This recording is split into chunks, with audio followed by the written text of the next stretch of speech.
এই ফরিদপুরের বিভাগ নিয়ে আগেও কথা বলেছি, এখনো কথা বলছি। ইনশাআল্লাহ ইনশাআল্লাহ বিইজনিল্লাহ আল্লাহ তাআলার ইচ্ছা এবং সাহায্যে আমরা যদি আগামী নির্বাচনের মধ্য দিয়ে এই দেশের জনগণের সেবা করার সুযোগ পাই, কথা দিয়ে যাচ্ছে ফরিদপুর নামেই বিভাগ হবে ইনশাআল্লাহ, অন্য কোনো নামে নয়। বাংলাদেশে এ পর্যন্ত যে কয়টি বিভাগ আছে নির্দিষ্ট সুনির্দিষ্ট জায়গার নামে হয়েছে। এইটা নিয়ে ছলচাতুরি করার কোনো দরকার ছিল না। এটা নেহায়েত এক ধরনের জিদি মানসিকতার থেকে এটাকে পিছিয়ে রাখা হয়েছিল। ইনশাআল্লাহ এই কালো অধ্যায়ের অবসান হবে। এই ফরিদপুর বিভাগ হওয়ার সাথে সাথে ফরিদপুরকে কেন্দ্র করে সিটি কর্পোরেশন হবে, মেট্রোপলিটন সিটি হবে, উন্নয়ন কর্তৃপক্ষ গঠিত হবে ইনশাআল্লাহ। এখন বলবেন যে জেলার কি হবে? অবশ্যই নদী আল্লাহ তাআলার নিয়ামত, কিন্তু সেই নদীগুলোকে হত্যা করে কঙ্কাল এবং মরুভূমি বানানো হয়েছে। আমরা সেই নদীগুলোতে প্রাণ ফিরিয়ে আনতে চাই। আমাদের উন্নয়ন কর্মকাণ্ডের যদি আল্লাহ আমাদেরকে সুযোগ দেন, অন্যতম প্রধান অগ্রাধিকার হবে নদীগুলা জীবন ফিরিয়ে দেওয়া।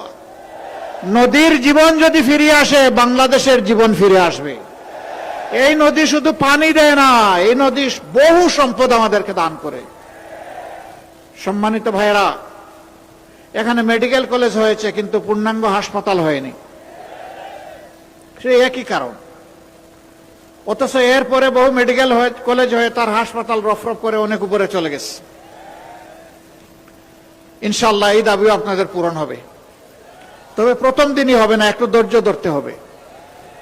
এখানে পাট উৎপাদন হতো, আগে পাটকল ছিল সম্ভব আমি জানি। এখন বোধহয় সেই পাটকল কুড়িয়ে কুড়িয়ে চলছে অথবা বন্ধ হয়ে গেছে। না, আমরা জাতির যুবকদের হাতে বেকার ভাতা দিতে চাই না। আমরা জাতির যুবকদের হাতে সম্মানের কাজ তুলে দিতে চাই। কাজ যদি তুলে দিতে হয় তাইলে মিল ফ্যাক্টরি ইন্ডাস্ট্রি বন্ধ করলে হবে? বন্ধগুলো চালু করতে হবে, নতুন নতুন মিল ফ্যাক্টরি ইন্ডাস্ট্রি গড়ে তুলতে হবে।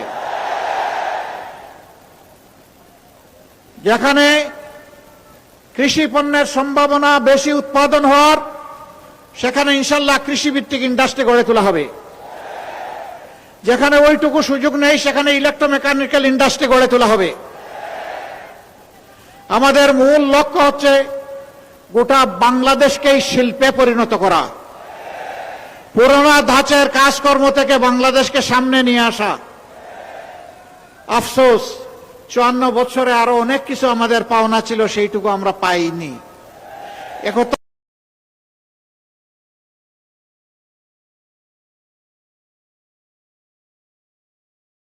আমি বলবো না যে কিছুই হয়নি, হয়েছে, কিন্তু তার চাইতে 7 গুণ বেশি হওয়া সম্ভব ছিল।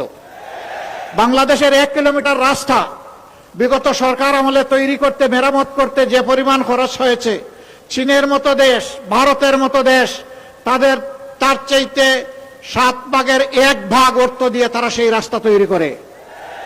এই রাস্তার টাকা কোথায় গেল? কার? জনগণ যাদেরকে সরকারি দায়িত্ব দিবে সরকার হিসাবে, তাদের দায়িত্ব হবে ওদের পেটের ভিতরে হাত ঢুকে সেইগুলা বের করে নিয়ে আসা। এই টাকাগুলো সাধারণ জনগণের টাকা, 18 কোটি মানুষের টাকা, আজকে জন্ম নেওয়া শিশুর টাকা, রাস্তার পাশে দাঁড়িয়ে যে ভাই কিংবা বোন ভিক্ষা করে তারও টাকা। এরা সকলের টাকা মেরে এগুলা বিদেশে পাচার করেছে। আল্লাহ আমাদেরকে সাহায্য করলে, শক্তি দিলে, যেভাবে বলছি সেভাবেই ফিরিয়ে আনবো ইনশাআল্লাহ। এই টাকা এনে কোনো নেতা নেত্রীর পকেটে ঢুকবে না। এই টাকা যাবে রাষ্ট্রীয় তহবিলে। সেই তহবিল থেকে ইনসাফ ভিত্তিক যে এলাকা যত পাওনা থেকে বঞ্চিত হয়েছে, আগে ওইটা দিয়ে উন্নয়ন শুরু হবে ইনশাআল্লাহ। কোনো মামু খালুর কোনো টেলিফোন আমরা পরোয়া করব না, কোনো নেতা নেত্রীর মুখও দেখব না। কোথায় প্রধানমন্ত্রীর বাড়ি আর কোথায় প্রেসিডেন্টের বাড়ি, এটা আমাদের বিবেচ্য বিষয় হবে না। আমাদের বিবেচ্য বিষয় হবে ইনসাফের ভিত্তিতে বাংলাদেশকে সাজানো ইনশাআল্লাহ তাআলা লাজিম। কথা দিয়ে যাচ্ছি, ফরিদপুরের প্রতি আমরা বেইনসাফি করব না। আপনারা শুধু আমাদের জন্য দোয়া করবেন। অতীতে যেমন ওয়াদা পালনের চেষ্টা আমরা করেছি, যেমন জনগণের সুখে এবং দুঃখে পাশে থাকার চেষ্টা করেছি। আল্লাহ বাঁচিয়ে রাখলে আগামী দিনগুলোতেও যেন সেইভাবে দায়িত্ব পালন করতে পারি। প্রিয় ভাইয়েরা, এখানে জেলা আমির বলেছেন, আমার বন্ধু সংগঠন বিএনপির প্রধান তিনি কিছু কথা এখানে বলে গিয়েছেন। আমি আপনাদেরকে সুসংবাদ দিচ্ছি, আজন্ম আমি আল্লাহর কাছে ক্ষমা চাই, আর আজন্ম যারা আমাকে কষ্ট দেয় আমি তাদেরকে মাফ করে দেই। আপনাদেরকে সাক্ষী রেখে আমি সবাইকে মাফ করে দিলাম। যারাই আমার চরিত্রের উপর আঘাত এনেছেন আল্লাহ তাআলা তাদেরকে ক্ষমা করে দিন। আমি যেহেতু ক্ষমা করে দিচ্ছি, আমি আশা করি আমার আল্লাহ তাদেরকে ক্ষমা করে দেবেন। আমি আল্লাহর ক্ষমা পাইতে চাই। মানুষ হিসাবে আমিও ভুলের ঊর্ধ্বে নই। আমি ভুল করলে আমি যেমন প্রত্যাশা করি যে আমার একজন ভাই কিংবা বোন আমাকে ক্ষমা করবে, স্বাভাবিকভাবে আমারও দায়িত্ব হয়ে যায় আমার প্রতি কেউ অবিচার করলে তাকেও ক্ষমা করে দেওয়া। আমাদের এই জায়গা থেকে জেদ মেটানো এটা মানায় না, আর আমার রক্তের সাথে এটা যায়ও না।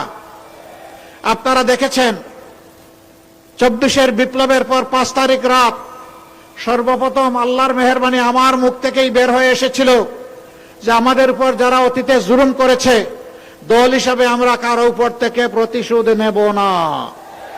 ফরিদপুরবাসী, আপনারা কি বলতে পারবেন যে এই ফরিদপুরে আমরা কারো উপর থেকে প্রতিশোধ নিয়েছি? আমরা নেইনি। এখানে আমাদের নেতৃবৃন্দের বিরুদ্ধে মিথ্যা মামলা দেওয়া লোকেরা ছিলেন, তাদের দিকে আমরা গোলাপের একটা পাপড়িও টুকে মারিনি। কেন মারিনি জানেন? আমরা বিশ্বাস করি এই দুনিয়ার বিচারই শেষ বিচার নয়। At the day of final judgement আল্লাহ তাআলা আসল বিচারটি করবেন।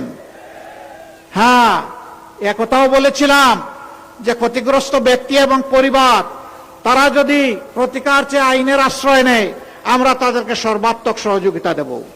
কিন্তু সাথে সাথে এটাও সাবধান করে দিয়েছিলাম, সাবধান, মামলা টুকতে গিয়ে একটা নিরীহ নিরপরাধ মানুষের নাম ঢুকানো যাবে না। আমরা আমাদের কথাই জাতির সাথে রেখেছি। শুধু তাই না, 6 তারিখ থেকে শুরু করে একটানা 20 তারিখ পর্যন্ত 15 দিন সারা বাংলাদেশে মসজিদ, মঠ, চার্চ এবং মন্দির আমাদের লক্ষ লক্ষ কর্মী পাহারা দিয়েছে। যাদের জীবন সম্পদ, বাড়ি, ব্যবসা প্রতিষ্ঠান ঝুঁকিপূর্ণ ছিল, সব জায়গায় আমরা পাহারা দিয়েছি। থানা পুলিশ যার দ্বারা প্রভাবিত হয়ে হোক আমাদের 1000 কর্মীকে দুনিয়া থেকে বিদায় করেছে।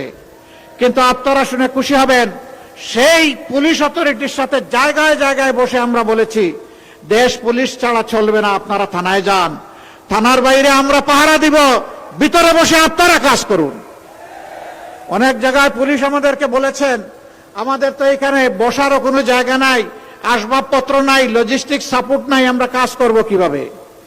আমরা 232টি থানায় আমরা সরঞ্জাম সরবরাহ করেছি, করে বলেছি এবার আপনারা কাজ করেন। কেন জানেন?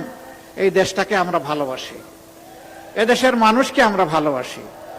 তাই 15.5 বৎসর আমাদের উপর প্রচন্ড তাণ্ডব চালানো হয়েছে। প্রিয় দেশবাসী, দুঃখে থাকি সুখে থাকি, আপনাদেরকে ফেলে আমরা কোথাও যাইনি। আমরা আমাদের প্রিয় দেশে ছিলাম, আমরা সিজনাল না। আল্লাহ এখানে পয়দা করেছেন, এই দেশটাকে আপন মনে করতে চাই, ফুলের বাগান হিসাবে সাজাতে চাই। এই দেশে 4টি ধর্মের মানুষ যুগ যুগ ধরে আমরা বসবাস করে আসছি। আমরা বিশ্বাস করি প্রত্যেকটি মানুষ আল্লাহর সৃষ্টি শ্রেষ্ঠ মাখলুক। কারো ইজ্জতের উপর, জীবনের উপর, সম্পদের উপর হাত দেওয়া সম্পূর্ণ হারাম। আমরা আমাদের কথা রেখেছি।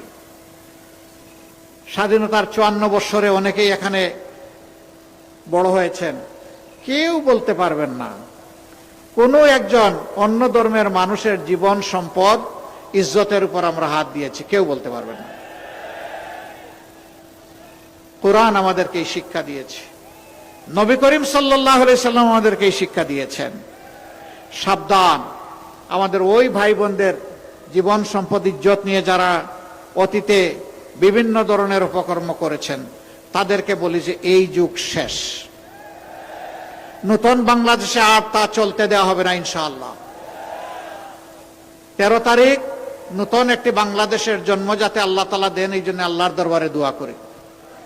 অতীতের যে বস্তা পচা রাজনীতি, খুন গুম হত্যা ধর্ষণ লুণ্ঠনের সংস্কৃতি চালু করেছিল, 12 তারিখ দোয়া করি তার যেন কবর রচনা হয়। ওই রাজনীতি আমাদের যুব সমাজ আর দেখতে চায় না। যুব সমাজকে ওই রাজনীতি দেখতে চাও, তাই না? তাহলে নতুন রাজনীতি চাও? নতুন রাজনীতির সে ভার বইতে পারবা? আমরা সেই ভারটা তোমাদের ঘাড়ে তুলে দিতে চাই। এই বাংলাদেশ তোমাদের হাতে তুলে দিতে চাই। তোমরা প্রস্তুত? আলহামদুলিল্লাহ, যুবক যারা আছেন একটু হাত তুলেন দেখি। মাশাআল্লাহ, সবাই যুবক, তাইলে আমিও যুবক। ইনশাআল্লাহ আমরা এই বাংলাদেশ গড়তে পারবো ইনশাআল্লাহ। যেই বাংলাদেশে আর কোনো চাঁদাবাজি হবে না, যেই বাংলাদেশে আর কোনো মামলাবাজি হবে না, যেই বাংলাদেশে দুর্নীতি হবে না, যেই বাংলাদেশে আর কোনো অবিচার চলবে না, যেই বাংলাদেশে আর যুবকদেরকে, শিক্ষিত যুবকদেরকে বেকার হয়ে ঘুরতে হবে না, যেই বাংলাদেশে আমার মায়ের গায়ে কেউ হাত দেওয়ার এক দুঃসাহস দেখাবে না, যেই বাংলাদেশে শিশু আর অনাদরে অবহেলায় শিক্ষার আলো থেকে বঞ্চিত হবে না, চিকিৎসা সেবা থেকে বঞ্চিত হবে না, সারা জিন্দগি দেশকে জাতিকে দিয়ে অবসর সময়ে যখন মানুষ বৃদ্ধ হয়ে যায় তখন যন্ত্রণা নিয়ে আর ভুগতে হবে না, কোথায় আমি একটু চিকিৎসা পাবো তার জন্য হাহাকার করতে হবে না। সেই বাংলাদেশটা ইনশাআল্লাহ আমরা গড়তে চাই। এই বাংলাদেশের সাথে আপনারা থাকবেন ইনশাআল্লাহ তাআলা আজিম। ওই বাংলাদেশ হবে কৃষক, শ্রমিক, জেলে, কামার, কুমার, মুটে, মাঝি, মজুর সকলের বাংলাদেশ। মানুষ সম্মানিত হবে তার পেশার জন্য, তার কাজের জন্য। মানুষের মধ্যে কোনো বড় ব্যবধান সৃষ্টি করতে আমরা দেব না। আর জাতিকে ভেঙে টুকরা টুকরা করে আর মুখামুখি হতে দেব না। ওই দিন শেষ, এখন ঐক্যবদ্ধ বাংলাদেশ ইনশাআল্লাহ তাআলা আজিম। জেগেছে বাংলাদেশ, টেকনাফ থেকে তেতুলিয়া, রূপসা থেকে পাথুরিয়া, সারা বাংলাদেশ জেগেছে। যুবকরা জানিয়ে দিয়েছে আমরা পচা রাজনীতির সাথে নাই। 5টা বিশ্ববিদ্যালয়ে তারা রায় দিয়ে বলে দিয়েছে আমরা নতুন বাংলাদেশ চাই। সেই নতুন বাংলাদেশের পক্ষে তারা দৃঢ় অবস্থান নিয়েছে। অভিনন্দন, মোবারকবাদ যুবকদেরকে। আরো বিশ্ববিদ্যালয়গুলোতে নির্বাচন হলে একই চিত্র ফুটে উঠত। কিছু লোক বলে জাতীয় সংসদ নির্বাচন আর ছাত্র সংসদ নির্বাচন এক নয়। আমি জিজ্ঞেস করতে চাই, আমাদের এই সন্তানদেরকে আবার কেন অপমান করা হচ্ছে? তারা কি এই দেশের নাগরিক না? তারা কি এই দেশের ভালো মন্দ বুঝে না? তারা কি এই দেশ নিয়ে চিন্তা ভাবনা করে না? তারা কি একটা সুন্দর দেশ দেখতে চায় না? তো যারা এই কথা বলেন কার্যত তারা যুব সমাজকে অপমান করেন। ইনশাআল্লাহ সেই অপমানের প্রতিশোধ এই যুব সমাজ নিবে। কিভাবে? মারামারি করে নিবে না, বুদ্ধিভিত্তিক ভাবে আগামী 12 তারিখ নিবে ইনশাআল্লাহ। মায়ের জাতি জেগেছে। মায়েরা তারা একটুখানি নিরাপত্তা চায়, ইজ্জতের নিরাপত্তা। মা তার নিজের নিরাপত্তা চান, তার মেয়ের নিরাপত্তা চান, তার নাতির নিরাপত্তা চান। সেই নিরাপত্তা এখন বাংলাদেশে নেই। এ বাংলাদেশ আমার বাংলাদেশ হতে পারে না। যে বাংলাদেশ আমার মায়ের নিরাপত্তা দিতে পারে না, সেই বাংলাদেশ আমার বাংলাদেশ নয়। আমরা সেই আমার বাংলাদেশটা করতে চাই, যেই বাংলাদেশের প্রত্যেকটা নাগরিক বুকের দিকে আঙ্গুল দিয়ে বলবে আমি বাংলাদেশ, এটি আমার বাংলাদেশ। এই কথা যখন 18 কোটি মানুষ বলবে তখন আমাদের রাজনীতি সার্থকতা পাবে ইনশাআল্লাহ। আমরা ওই রাজনীতি ফিরিয়ে আনতে চাই, ওই রাজনীতি আমরা চালু করতে চাই। আজকে মায়েরা জানিয়ে দিচ্ছেন আমরা নতুন রাজনীতির সাথে, আমরা পচা পুরাতন রাজনীতির সাথে নাই। যার কারণে অনেকের মাথা গরম হয়ে গেছে। ফরিদপুরে এখন চৈত্র মাস, তাই না? ফরিদপুরে কোন মাস? আরো জোরে বলেন কোন মাস? তাইলে মাঘ মাসেই যদি মাথা গরম হয়, চৈত্র মাসে কি হবে? মাথা একটু ঠান্ডা রাখেন। রাজনীতির নাম মাথা গরম নয়, রাজনীতি হচ্ছে নীতির খেলা। আপনি আপনার নীতি নিয়ে আসেন, বক্তব্য নিয়ে আসেন, কর্মসূচি নিয়ে আসেন, পরিকল্পনা নিয়ে আসেন এবং তার সাথে চরিত্র নিয়ে আসেন।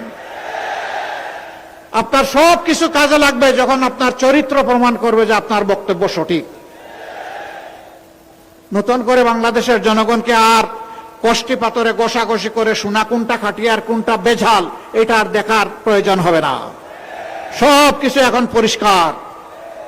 এখন মারা যখন ডেসপারেটলি বলেন আমরা পুরাতন চাই না, এখন নতুন চাই, আমরা পরিবর্তন চাই, আমরা দাড়িপাল্লায় ভোট দিতে চাই, আমরা 11 দলকে ভোট দিতে চাই, তখন একদল লোক বেসামাল হয়ে যাচ্ছেন। ওখানে এখানে গিয়ে মাদেরকে ধমক দিচ্ছেন, বাধা দিচ্ছেন, কাপড় খুলে নেওয়ার হুমকি দিচ্ছেন, হেজাব নিকাব ফেলে দেওয়ার হুমকি দিচ্ছেন। আমরা তাদেরকে বলি, ভাই তোমাদেরও তো মা আছেন, তোমার ঘরে তোমার স্ত্রী আছে, বোন আছে, মেয়ে আছে, একটু চিন্তা করো, মাকে একটু সম্মান করতে শেখো। তুমি যদি মায়ের জাতিকে সম্মান করো আল্লাহ তোমার সম্মান বাড়াই দিবেন, আর মাকে অপমান করো আল্লাহ তোমাকে অপমানিত করবেন। তবে একটা কথা অনুরোধ করি, এই কাজ যারা করেছেন আপনারা ছেড়ে দেন। আমাদের দেশের মায়েরা বীরু নয়, বীর। যেই মা উসমান হাদি জন্ম দেয়, যেই মা আবরার ফাহাদ জন্ম দেয়, যেই মা আবু সাইদ জন্ম দেয়, সেই মায়েরা কখনো বীর হতে পারে না। ট্যাঙ্কের সামনে দাঁড়িয়ে জুলাইতে আমাদের মায়েরা মেয়েরা বলে নাই যে সামনে স্বাধীনতা, পিছনে পুলিশ, মৃত্যু কবুল করতে এসেছি, পিছু হটবো না, বলে নাই? বলেছে। সেই মাদেরকে ভয় দেখাবেন না। মায়ের সন্তানদের মৃত্যু হয় নাই, মায়ের সন্তানদের জীবিত আছি আলহামদুলিল্লাহ। প্লিজ আমাদের মায়ের সম্মানে হাত দেবেন না। জীবন দিতে রাজি আছি, মায়ের সম্মান কাউকে কেড়ে নিতে দিব না ইনশাআল্লাহ। সম্মানিত ভাইয়েরা, 12 তারিখে 2টি ভোট। কয়টা ভোট? একটা গণভোট। গণভোটে কি বলবেন? কি বলবেন? হ্যাঁ মানে আজাদি, না মানে গুলামি। আজাদি না গুলামি? আজাদি না গুলামি? ইনশাআল্লাহ আজাদির পক্ষে হা ভোট। ইনশাআল্লাহ হা বিজয়ী হবে। সেই হায়ের জোয়ার আছে বাংলাদেশে ইনশাআল্লাহ। দ্বিতীয় ভোটটি হচ্ছে এই যে আজাদিকে সংরক্ষণ করার জন্য সেই আজাদিওয়ালা দল লাগবে যারা, বা একটা গ্রুপ লাগবে যারা এই দেশটা ইনসাফের ভিত্তিতে চালাবে। সেই ভোটটা ইনশাআল্লাহ এবার 11 দলকে আপনারা আমানত হিসাবে সমঝাবেন। অতীতে যেমন আপনাদের সম্পদ নিয়ে আমরা কোনো খেয়ানত করি নাই, ভবিষ্যতে সেই আমানত সংরক্ষণ করব ইনশাআল্লাহ।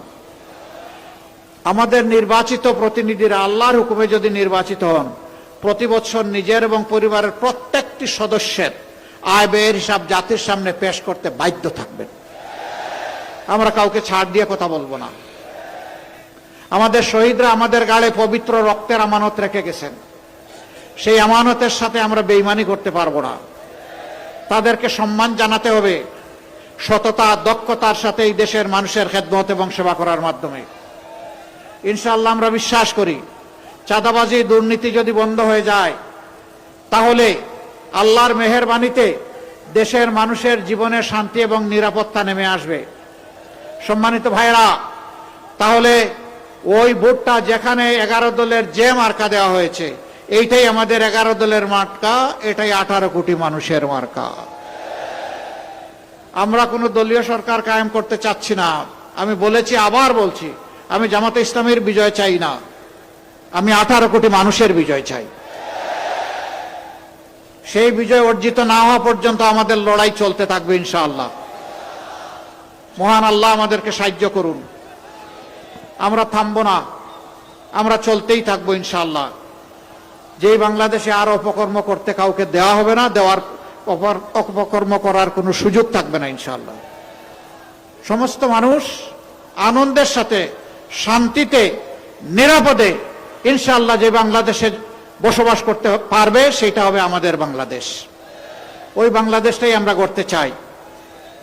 আর ওই গুপ্ত সুপ্ত এগুলার কোনো জবাব আমি দিতে চাই না। এই হাজারো লাখো মানুষ, আপনারা কি সবাই গুপ্ত নাকি?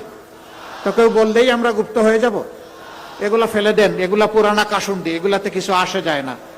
যারা বলেছেন যান, এইটাও তাদেরকে মাফ করে দিলাম, যান, এটাও রাখলাম না। কে লড়েছে অন্যায় অসত্যের বিরুদ্ধে, কে জীবন দিয়েছে, কে হাসতে হাসতে ফাঁসির কাস্টে গিয়েছে, এদেশের জনগণ তার সাক্ষী। নতুন করে কোনো প্রমাণ দেওয়ার আমাদের দরকার নাই, আল্লাহর মেহেরবানি প্রমাণিত। আল্লাহ যেন ভবিষ্যতে হকের উপর মজবুতভাবে আমাদেরকে দাঁড়িয়ে থাকার তৌফিক দান করেন। এবার আমি ইনসাফের প্রতীক দাঁড়িপাল্লা দিয়ে শুরু করছি। ফরিদপুর 1 আসন। আমি ঘোষণা দিয়ে দিই। হ্যাঁ, আমি ঘোষণা দিয়ে দিই। না, ঘোষণা দেওয়া লাগবে না। ফরিদপুর 1 আসনে কে? এক তো হয়ে গেছে, 3 ও, এক তো আমরা দিয়ে আসলাম। এরপরে 2 গেল কোথায়? 2 ওই যে রিকশা। কেন? রিক্সা আমার প্রতীক। আসেন, রিক্সা নিয়ে আসেন।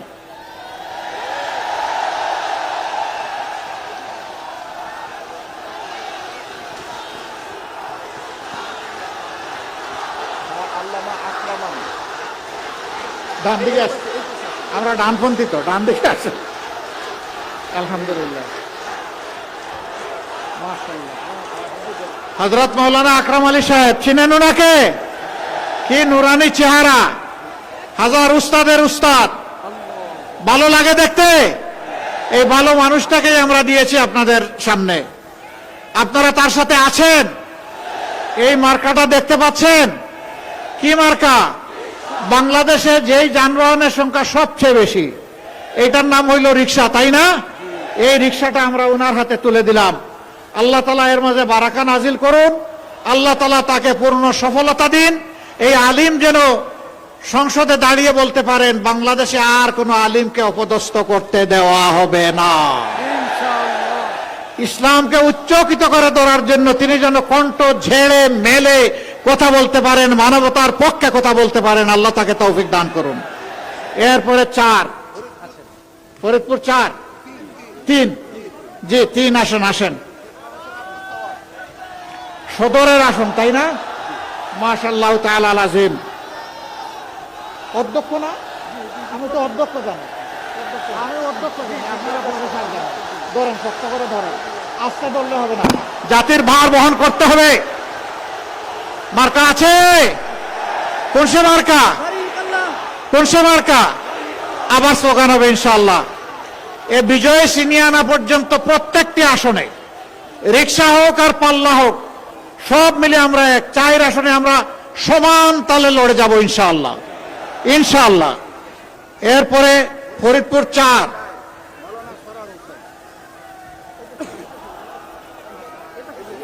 আসেন, ডান দিকে আসেন, ধরেন, শক্ত করে ধরেন, এই জায়গায় ধরেন, আমি যেখানে ধরছি। জনাব মৌলানা সরওয়ার হোসেন, চিনেন ওনাকে? আলহামদুলিল্লাহ। মার্কা আছে? কোন সে মার্কা? কোন সে মার্কা? আবার হবে ইনশাআল্লাহ। এরপরে রাজবাড়ি কত? 2 নাকি? 2 জনই আসেন, আসেন।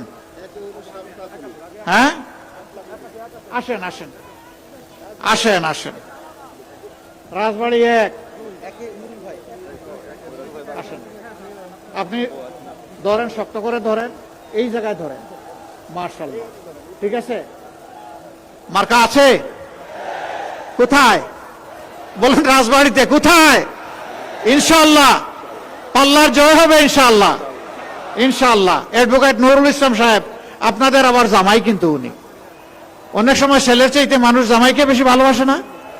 জামাইয়ের জন্য সবাই ভালো করে দোয়া করে দিবেন ইনশাআল্লাহ। জি, এরপরে রাজবাড়ি 2, মাশাআল্লাহ। মার্কা দেখতে পাচ্ছেন? কি মার্কা? আরো জুড়ে, জুড়ে সুরে ইনশাআল্লাহ 12 তারিখ জিতে যাবে শাপলাকলি, মাশাআল্লাহ। এবার আমরা দাড়িপাল্লার পক্ষে একটু, যেহেতু এখানে 3টা প্রতীক আমরা হাতে দিয়েছি, তাদের পক্ষে। ও, মাদারীপুর আসছে? আচ্ছা, মাশাআল্লাহ, আসেন। হ্যাঁ, এটা মাদারীপুর কত? 3। মাদারীপুর 3, জনাব রফিকুল ইসলাম, তার হাতে আমরা ইনসাফের প্রতীক দাড়িপাল্লা তুলে দিলাম। তার জন্য দোয়া করবেন, আল্লাহ যেন তাকে সেখানে মর্যাদার সাথে সাফল্য এবং বিজয় দান করেন। এরপরে আর কেউ আছেন? আর নাই? এতটুকু? মাশাআল্লাহ। এবার আসেন, আওয়াজ তুলি। ভাই, প্রতীক আছে? কোন সে প্রতীক? আরো জুড়ে, জুড়ে সুরে আরেকবার ইনশাআল্লাহ আকাশ বাতাস কাঁপিয়ে দাও। 12 তারিখ সারাদিন সকাল সন্ধ্যা ইনশাআল্লাহ বিজয় হবে, বিজয় মালা। মাশাআল্লাহ তাআলা আযীম। এবার বিদায়ের পালা। লিল্লাহি তাকবীর, লিল্লাহি তাকবীর। ইনকিলাব, ইনকিলাব, জিন্দাবাদ, জিন্দাবাদ, ইনকিলাব জিন্দাবাদ। ইনশাআল্লাহ 12 তারিখের বিজয় আল্লাহ তাআলা আমাদেরকে দান করুন। একটা ভোট, একটা সিট, সবগুলাই গুরুত্বপূর্ণ। তার পাহারাদারি করবেন, বিজয় হাতে নিয়ে ইনশাআল্লাহ আল্লাহর ইচ্ছা করে ফিরবেন। তারপরে ভালো করে উজু করে 2 রাকাত নামাজ, 4টা সিজদা, বিজা চোখ, আল্লাহর দরবারে শুকরিয়া আদায়। আল্লাহ হাফেজ। বাংলাদেশ জিন্দাবাদ। আসসালামু আলাইকুম ওয়া রাহমাতুল্লাহ।